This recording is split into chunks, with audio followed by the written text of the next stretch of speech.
Let's look at some images of musical notation. But we should say at the outset that Western music is the only musical culture that uses musical notation in a controlling way.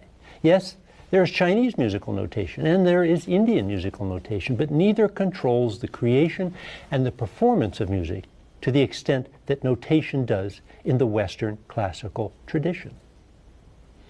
So how did Western musical notation begin? How did we get from this complex score here? How did we get to it?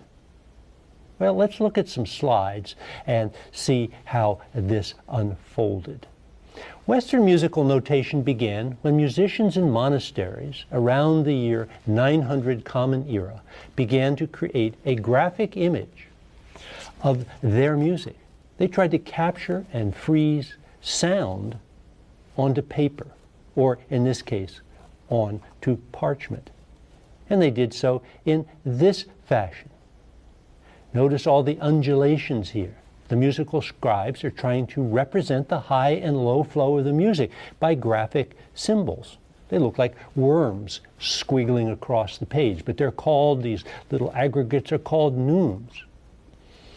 Neumes that represented a collection of pitches. If the voice produced a high pitch, they wrote a visually higher symbol.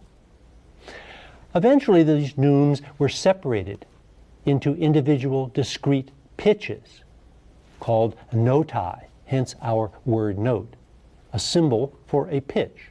But these notes originally were only indicators of pitch, not duration. Eventually, as you can see by both the left and right hand image here, eventually musicians introduced the practice of assigning each note a particular note shape to indicate its duration. The note could have a tail on it, or a flag, or it could be filled in, or it could be open. It could have a dot after it, and so on.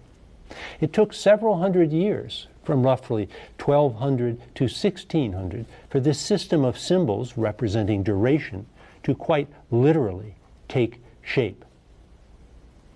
So now we understand something of the origins of these notational symbols in the West, and they are just symbols of something. They represent something, pitch and duration. Let's look at how we use them today. Originally, the beat in music was carried by this thing, the open circle, the whole note, as you see on the left of the screen. Then, as more and more text was added to the music over the centuries, the beat fell down to the half note as the beat carrier.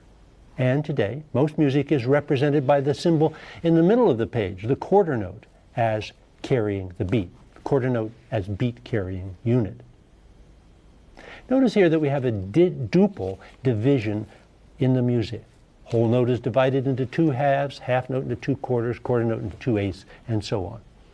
There's also a triple division, which is affected by means of a dot that adds 50% of the value to the note.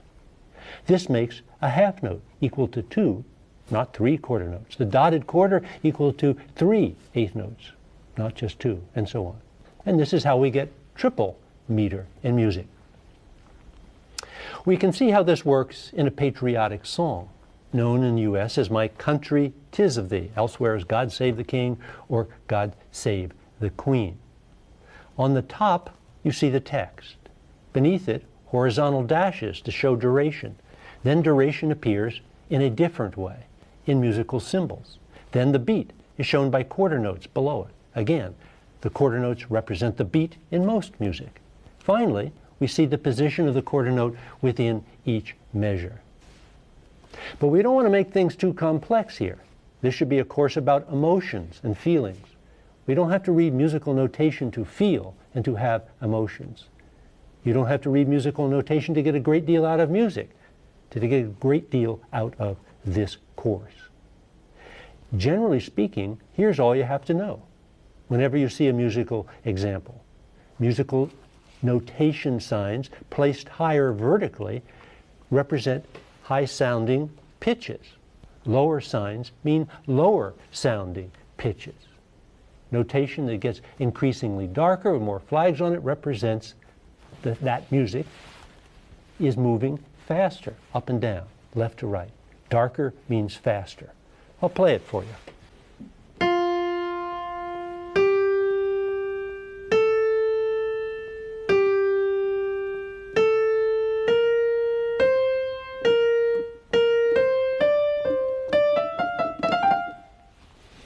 you can imagine how the reverse of that operates, coming back down. Voila! That's all you need to know about musical notation.